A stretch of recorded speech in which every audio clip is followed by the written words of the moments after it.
Good evening, Saravanan sir. Yeah, good evening. Pavitra ma'am is going to introduce you. Later on, you can share it, sir, actually.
Research is the quest for in-depth knowledge and wisdom.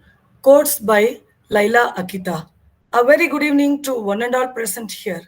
I, Dr. R. Pavitra, Assistant Professor working in the Department of Commerce and Management, take the privilege in welcoming you all for this 5 days online faculty development program on the topic Mastering Research Paper and Enhancing Case Study Writing for Leading Publication. First, I would like to welcome our today's guest, Dr. P. Saravanan, Professor at Indian Institute of Management, Tiruchirappalli, Tamil Nadu. It's my immense pleasure to welcome Professor Hemant Uppala, Vice Principal, Dayananda Sagar College of Arts, Science and Commerce, Bengaluru. I'm happy to welcome Professor Murugesha B.N., Head of the Department of Commerce, and Professor Rekha MP, Head of the Department of Management, for this FDP program. It is a great honor to welcome all the participants who are from the different colleges and from the different states here for this FDP program. The primary objectives of this program is to enhance the research skills and capabilities of academic staff and aims to improve the quality of research outputs by providing advanced training in crafting case studies, data analysis, use of AI tools in research. Now, I would like to introduce our today's guest, Dr. P. Saravanan. Dr. P. Saravanan is currently Dean and Professor at IIM Tiruchirappalli. He was a former professor of IIM Shillong. He has published 46 articles in various journals, including A category journals, which are ranked as per the Australian Business Dean Council classification. 8 of his case studies on NSC and BSc listed companies were published by Highway Business School and available in Harvard Business School Case Archives collection. He has evaluated and adjudicated 87 PhD theses in the field of management, humanities, social science, and commerce as the chairman of the panel of institutions such as IIT Madras, IIT Indore, Birla Institute of Technology Pilani, etc. So today, Sir is going to enlighten us on the topic importance of research paper publication. So before going into the session, I request all the participants to post your questions in chat box after the session got over. Now I'm requesting Dr. P. Saravanan to take over the session. Okay, thank you, Professor Pavitra, Vice Principal of the college and other faculty colleagues of the college and other participants. So good evening. Dr. Pavitra mentioned that this session, let us just try to make an attempt on how to publish articles in top tier journals. So that is what is the agenda of this session. Just let me.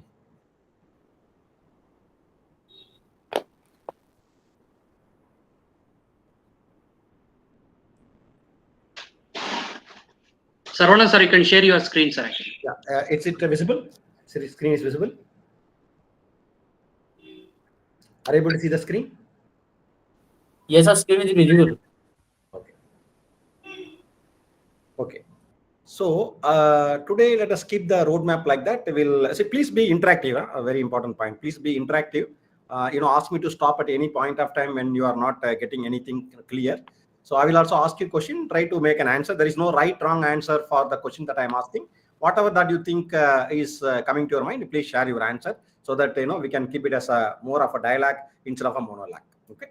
So this is what is the plan that I thought for next 90 minutes. We'll start with a simple question: why we should do research? Why we means that includes me also, and then we need to know why we should publish. Okay, it is not only I'm doing the research and keeping the research only in my computer or only in my library or only in my institute. We also wanted to publish the research. So why do we need to publish? And then come the most important point: where should we publish? Where to publish? And then how to publish in top tier journals. That is the most important point. So we need to know why, first of all, we are doing research, and then why do you want to publish, where to publish, and how to publish in the top tier journals. So that is what is the agenda. So with that background, I will ask you a couple of questions. So please be answer these questions. As I said that there is no right, wrong answer. Feel free to answer whatever comes to your mind. So why do we all, including me, like to do research? So why do we all like to do research? What is the reason why we all wanted to do research? Why do we all wanted to do research? Sir, to extend the knowledge, sir. So are you able to see the screen? Yes, sir. Okay, fine. Right, okay. So to extend the knowledge, okay, very good idea. Then to extend the knowledge, then to explore the new areas, sir. To explore the new areas, very good, okay, very good. Then To have professional growth as well. Very good. Professional growth, sir. Without publication, I may not get promotion, sir. Very important point. Without publication, they may not confirm me in my institute. That is very, very possible. I wanted to, yes, right now I'm assistant professor. I wanted to move into associate. I wanted to move into professor. I wanted to move into become a professor of eminence, right? So for promotion also, we need to do research. Very good. Then? Sir, to know something new, to learn. Yeah, very good. I wanted to know something new. I wanted to know what is happening in such and such field. What is happening in corporate governance in the last 5 years. I wanted to know. Okay, very good. Simple. Thirst for knowledge. Very good answer. Then? To solve a problem. Yes. To solve a problem. Fantastic answer. To solve a problem. That's very good. Okay. So that's also research. Okay, very good. Okay. Research is nothing but searching for truth. Yeah, searching for truth. Yeah, I wanted to know what is the truth behind that. Okay. I wanted to solve the problem. Very good answer. Then? Anything to else? Fill the gap, sir. To fill the gap of what is existing. Gap in the research, so that so far in that particular field there are so. I think there is one particular point nobody addressed. So I wanted to look at that gap and I wanted to address that point. Very good. Okay. Identify the research gap and address that gap. Very good. Due to research, we can give the society some Research, returns. we can give it back to the society. Probably Yes. if it is the applied research. Somebody already told me that I wanted to find out some solution for the problems. Yes, yes. So we wanted to give it back something to the society. Very good then. Okay, most of the answers have come. Now comes the next question. What kind of research you wanted to do? When I say what kind, don't tell me, sir, I wanted to do empirical research. I wanted to do quantitative research. I wanted to do qualitative research. I'm not asking. I'm asking what kind of research that you wanted to do, you and me wanted to do. So we know why we all wanted to like to do research. Next question, what kind of research? Don't say empirical, don't say quantitative, qualitative. I'm not asking that. I'm asking in broad terms. What kind of research? Evidence-based research. Okay, so that is evidence-based is nothing but empirical evidence. So empirical research. Okay, very good. Then? Behavioral studies. Okay, behavioral based. Okay, very good. Observing and doing that. Very good. Okay, then? Issues that should resolve social problems. That is very interesting. Tapping on sustainable development goals. Yeah, I wanted to know some of the current issues in the society. Or simply we say every day when I commute from my home to office, there is a particular area in my town or in my city where the traffic is always high. So whenever I cross, I will curse. Oh my God, this place is always crowded. But after that, I forgot. Whenever I cross that, I think about that, then I forgot. So you wanted to find out some feasible solution for that problem. What is the way out? Is there any other way out in which we can sort out this matter? That's called that's called the societal problem or the problem in our hand. That is what we popularly call as a applied research. That is what we call as a applied research. Whatever you said earlier, evidence-based research. I wanted to do empirical-based research. I wanted to do behavioral-based research. They are called as a academic research. So broadly, we can divide the research into two broad categories. One is called academic research. Another one is called applied research. Applied research is nothing but we have some problem in our hand and we try to find out some solution for that. It could be anything. It could be, as I said, as simple as trying to find out a solution for the traffic congestion in some part of the city where you and me travel every day.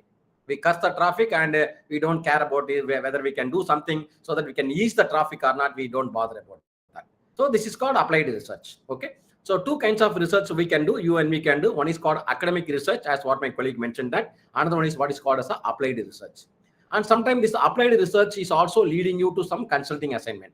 Say a company comes to you with a specific problem and they wanted a solution from us. And we can apply our past wisdom. We can go back to the literature and find out that what kind of solution that we can offer. We can use our past wisdom and we can try to find out some solution for the company.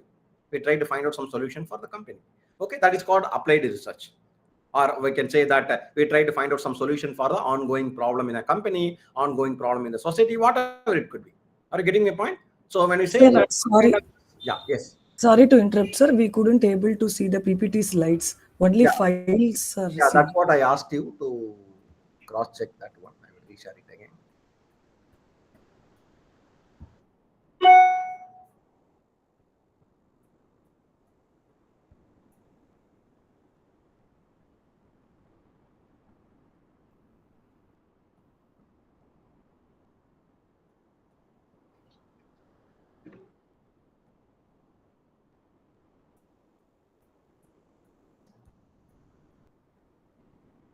Just 1 second. I'll try to. Saravanan sir, first you can open the PPT. Yeah, it's then, already open.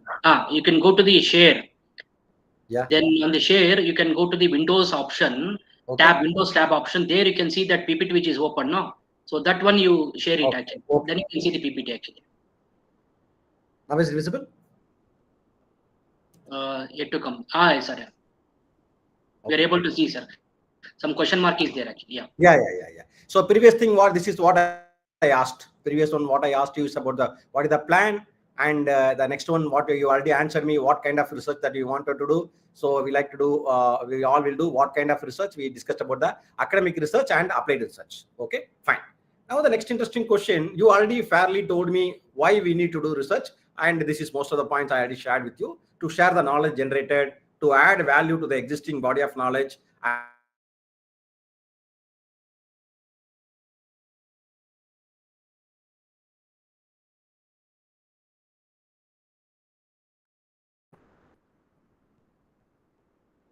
Are you able to see the screen? Yes, sir. Yeah. So what is third bullet point? So to get respect from the peers. To get Sir, respect from the peers. Sir, we in need to- terms of knowledge, we would definitely have some exploration towards what's happening in the current topic, and we would be able to enlighten that to our colleagues. So, in terms of knowledge, we definitely will have an upper hand from compared to our peers. So, in Okay. terms of quality, we might get respect, sir. Okay, very, very good. Then any other thoughts? To get respect from the peers. So this is the most important point. This is what we call as a peer pressure. I don't know what is the rule in each university or each institute. Each institute, we have a different kind of rule. In IIM Trichy, we have a very interesting rule. The rule provides one full-time PhD scholar.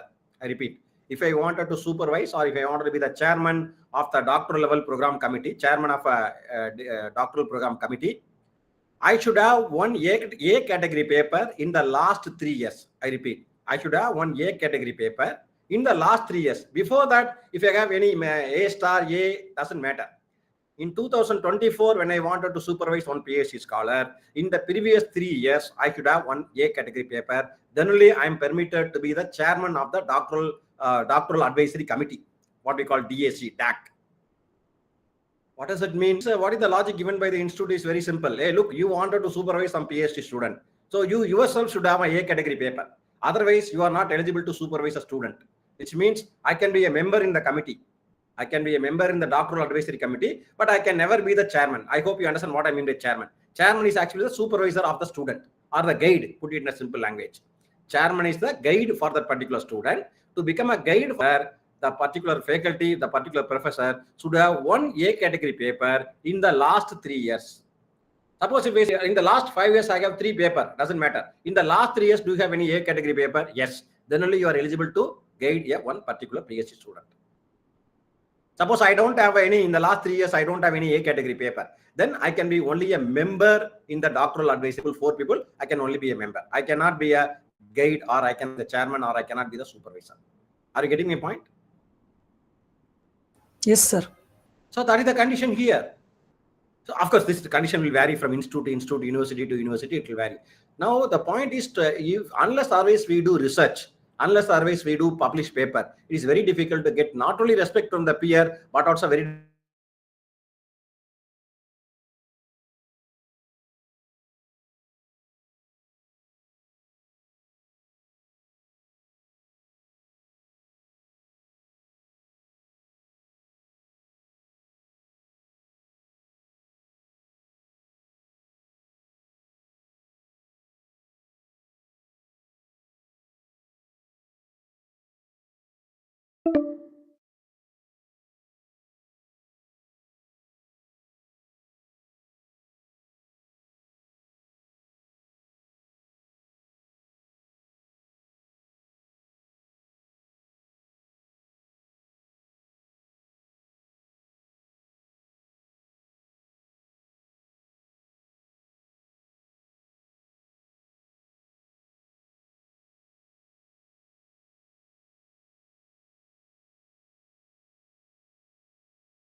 and publication plays a major role. Publication play a major role. Just now I told you in the hiring or recruitment, they look at that, how many paper you already published. Not only published, how many papers in pipeline. That's the most important point. Because when the institute hires you, all the papers are coming with your affiliation, right? For promotion, each institute or each university have a different criteria for promotion. But if you go into that, into higher institute of higher learning, like IITs, NITs, IIMs, each institute have its own norm. to get promoted from assistant professor to associate professor, you should have 4 years of experience, or you should have 2 A category paper in the last 4 years. The institute will take a call whether I should be given a confirmation or not. So they will ask me, okay, Saravanan, you are here in our institute for the last 2 years. What have we done? What have we contributed? What subjects you taught? How many papers you published? Where all you published? Like that they will ask. So by the time I say, look, in the last year I already published 2 papers. 2 papers are in pipeline. Like that I submit all those things. Then that will be considered to make a confirmation for the faculty, whether you can be confirmed or your probation may be extended. So I'm in the institute for last 2 years. I have not published any paper. I have not even sent any paper for publication. So then the institute will not confirm me. They simply extend my probation by 1 more year. And they will say, look, in 1 more year, if you don't contribute anything in terms of research, you will not be confirmed. So tenure decision will also be a function of the number of papers we publish. And in even many of the Indian schools also, they influence the salaries. It's a very interesting point. If many of the institute have 2 tracks, I hope most of you know. They have 1 track called teaching track. They have 1 track called research track.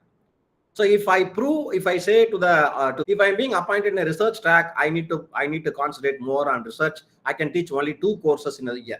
I can teach only 2 subjects in 1 year. I can teach. So remaining time I can use it for writing research paper. So I'm being hired on a research track. So teaching track means I don't do much of a research, but I'm an extremely good teacher. I can teach very well in MBA. I can teach, saying that, hello, sorry, Saravanan, your manuscript is not fitting with our journal's aim and scope. Within 1 week, I got a direct rejection. What is the reason for rejection? The reason for rejection is very plain and simple. Your manuscript is not suited to our journal. My God, that is a basic mistake. So before you identify the journal and look at the aims and scope of the journals, if that is fitting with your manuscript, then only you should send. Very important point. But what happened? We don't read all these aims and scope. Okay. Another important point, one should read the journal to which we are submitting. Suppose I targeted one journal called Corporate Governance and International Review, which is a category journal. Then I should read that particular journal at least in the last 2 years, what kind of articles are coming and what writing style. Writing style is the most important point. Because the reviewer, by reading the writing style of your paper, they can identify who is the author. So you should be familiar when you read that particular journal in the last 2 years article, what kind of articles are coming, what is the reading, what is the writing skill, like that we need to look at that. One should read the journal to which they are submitting. Very important point. So by reading the journal's aims and scope, by reading the last 2 years papers in the journal, and most importantly, reading editor's lead article. You know, sometimes the editor will write an article. Normally at the end of, in the December issue. In the December issue, editor will write one article. In this year, from January to December, we received totally 250 articles. Out of the 250 articles, we straight away rejected 225 articles. So why we rejected? What kind of reasons they are citing? So this is called as an editorial lead article. They normally, all journals in commerce, management, social science, all the journals editor write something called lead article. That is the very important articles. Say they write why do they reject, what kind of paper they are getting, so why they are rejecting. So they write detailed papers are available. This is especially those who are working in OB, HR area. Please look at a journal called Academy of Annals, Academy of Management, AMJ, Academy of Management, or AMR, Academy of Managerial Review. So in which classically they write at the end of every December, they write one article. Please look at that, because we already read the aim and scope. We read the last 2 years paper. We also read the last 2-3 years, the editor's lead article. So then we get an idea what kind of articles they are publishing in their journal. So we get an idea whether that journal is an appropriate outlet for us or not. Very important point. So these are the background work we need to do before we submit. For example, there is one journal called Asia Pacific Journal of Management. What is the focus of this journal? This journal focuses primarily on theory building, theory testing, theory improvement, but with a solid contribution to empirical evidence, managerial practice, and government policy. So this is what is the focus. So they mainly focus on theory building, theory testing, and theory improvement. So this journal, if I write one evidence-based research, one empirical research without any theoretical background, I will get a straight rejection, straight desk rejection by the editor. Why straight desk rejection by the editor? Because there is no theory behind that. I'm not building any theory. I'm not testing any theory. I'm not doing any improvement to throw to the existing theory. Then there is going to be a straight rejection. There is going to be so like that, we should know what is the journal, what do they focus, where some journals focus only on theory building, theory testing, theory improvement, only very limited empirical evidence. So if I write an empirical evidence without any the theoretical background, it is going to be a straight rejection. Within 1 week, I get a mail from the editors. Hello, Saravanan, I'm sorry, your manuscript is not fitting to our journals. Are you getting? Okay. So now this is the general format which I am sharing with you.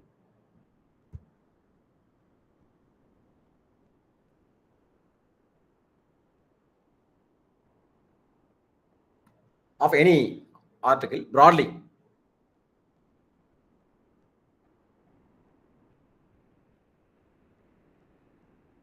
It's taking time.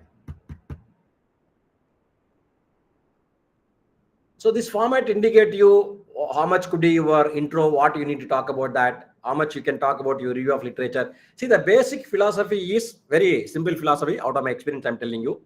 When you write a manuscript, in the first 2 pages of the introduction, you should be able to attract, or you should be able to, what I can say that you should be able to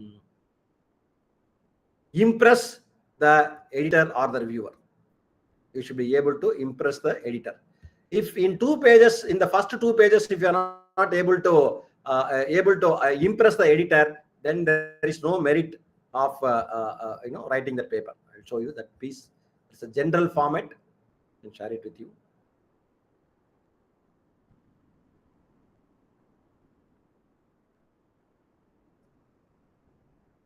So there is one Word document you can see over there.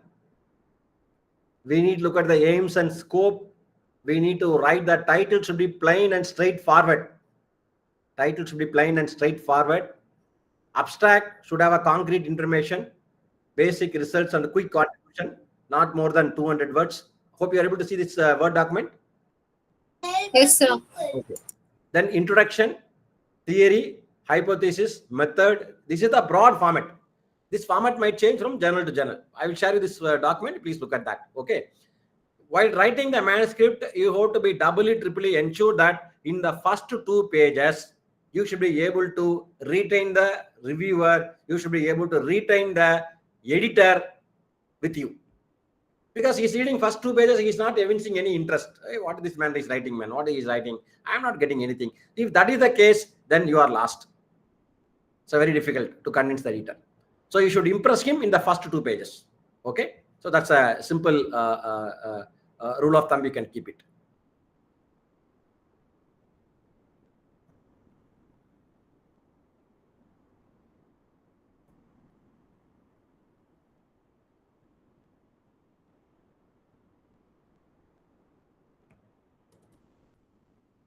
Yeah. Title for the article should be very simple and straightforward.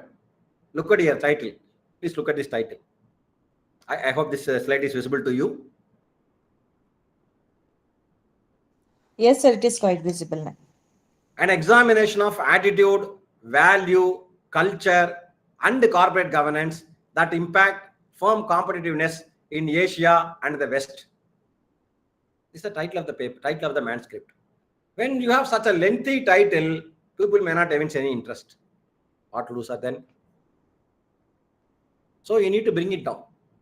You need to bring it down. Such a lengthy title, reduced from such a detailed explanation, reduced to 9 words. Speed, competitive strategy, and its relationship with the firm performance. This is after one review. Okay. Still the reviewer say that you want to bring it down further. Can you make it further? Speed, competitive strategy, and its relationship with the firm performance. 9 words. The reviewer wanted to bring it down to 3 to 5 words. The reviewer wanted to bring it down to 3 to 5 words. What could be the possible? How do you shorten this one? For example, competitive speed and firm performance. Still 5 words. Competitive speed and firm performance. You have still 5 words. He wanted to come down to 3. So finally, they said competing on speed. You can see here how lengthy title, an examination of attitude, value, culture, and corporate governance that impact firm competitiveness in Asia and the West is being brought down to only three letters, competing on speed. So title should be very impressive. Title should be to the point. There is no, I saw many articles which are being submitted, an empirical examination of so and so, a study with reference to Karnataka state, a study with reference to Tamil Nadu state. Okay, there is no need to talk about all those things. No need to say that I'm studying in Karnataka, I'm studying Tamil Nadu, I'm studying in India, I'm studying in Asia. There is no need to talk about the country context. There is no need to talk about the country. Sir, where should I talk about the country? You bring it in methodology. In the methodology, you bring it in the sample. Sir, I studied the companies which are listed in Bombay Stock Exchange. Or I studied the list of companies listed in National Stock Exchange. Or I studied the banks in India. That's all. There is no need to say all those things in your title. Very important point. Please don't do that mistake. Empirical examination of banks in India. No need to mention that. No need to mention that. India, Asia, your state, no need to mention. So make it very simple and to the point. Only three word, competing on speed. That looks very impressive. That looks very impressive. Then the value, culture, Asia, India, instead of all those things. Okay, fine. Now we come. So we all aspire to publish in very good category of journals. That's very important. What is the acceptance rate in the top tier journals? Let us look at that. Some statistics. Only 1/3 of the journal of the articles submitted receive mildly favorable report. When I say favorable report, what does that mean? It means revise and resubmit. I repeat. It means you revise the manuscript as per the editorial comment and resubmit. That is what I meant by mildly favorable. So what does that mean? Which means the chances of getting such report is only 1/3, which means getting such kind of revise and resubmit is only 11%. Look at the possibility, only 11%. Out of the 100, we are having only 11% chance. Okay. All the reviewers are not equal. Revise, R&R, very popularly many of you know, called revise and resubmit, very popularly called R&R. Okay, all reviews are not there too. You already know the process, right? When you submit your manuscript in the online portal of any journal, first of all, it goes into a editor. Editor will read the abstract. I'm telling you, editor will read the abstract and will read the first 2 pages of your article. And if he finds, yes, this person is trying to say something good, this person is trying to say something new, looks interesting, then he will decide, okay, let this manuscript can go for review. So he sent your manuscript to 2 different reviewers. The reviewers don't know who is the writer, etc. They don't know. It goes into through 2 different reviewers. These 2 different reviewers read your manuscript and give their comments independently.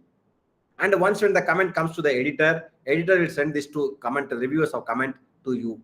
To you means that we submitted. So they say these are the things which we don't like. You have to revise and resubmit. So we revise and resubmit. And it goes back to the editor. Editor again send it to the 2 reviewers. 2 reviewers again look at that and check that whether you implemented all the comments given by the reviewer. They put a tick, tick, tick. And if implemented, they may say yes, maybe. Or they may say no. I don't agree with many of your points. Again, you rewrite.